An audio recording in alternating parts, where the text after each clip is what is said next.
Social Security disability benefits, what you should document daily.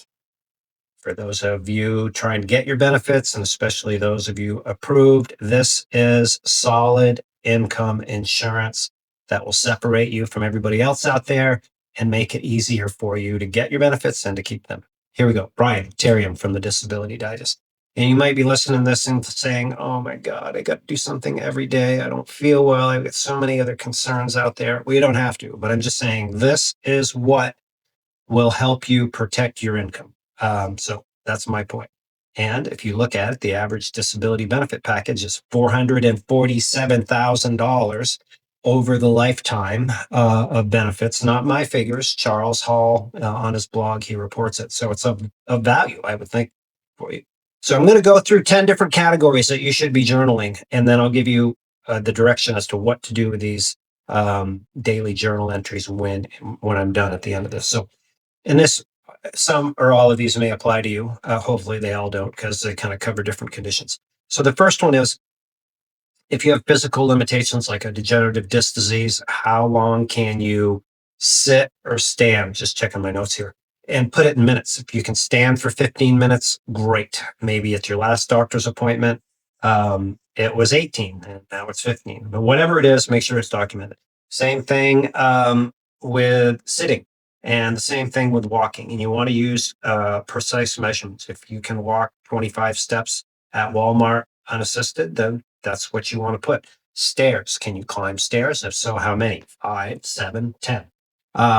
Sleeping. This is an important one. If you're only sleeping like 4 hours a night, you're not getting good restorative sleep, which really causes challenges with the recovery for other conditions. Lifting limitations. Did your doctor assign you lifting limitations? Pain levels. What is your pain level? And if you have some challenges with this, you can follow some of the other information that we have or consult your doctor on how to really evaluate your pain level.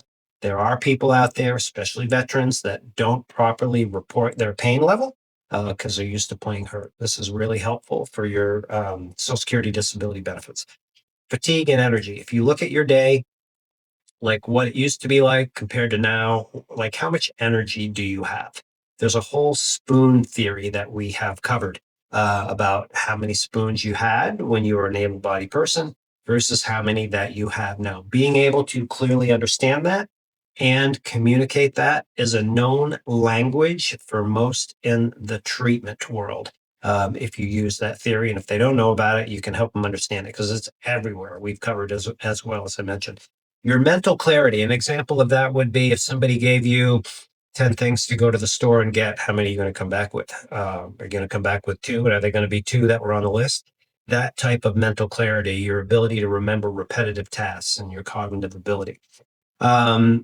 Your need for rest and naps throughout the day tied back into your sleep and tasks that you used to do that you're not able to do.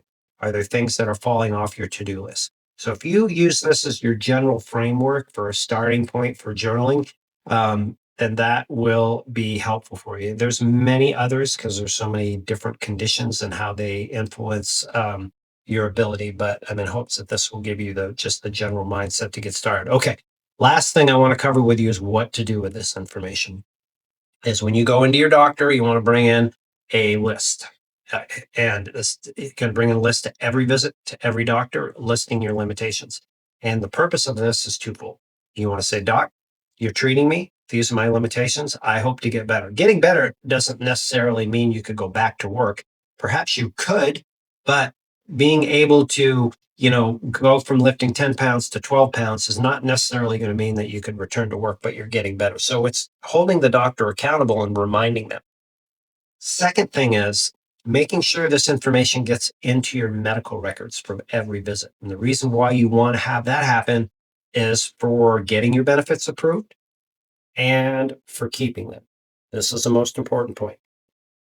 When Social Security reviews your medical records, they're going to see that you were diagnosed, for example, for degenerative disc disease. And they're going to see that you have documented that you have standing and sitting limitations as a result of this. And those standing and sitting limitations, despite the treatment from your doctor, are going to prevent you from being able to work. That's as simple as it is, folks. That's really it. But it all starts with you driving the process and the medical records, being proactive, and most don't do this. So back to your disability income and helping you get it and helping you keep it.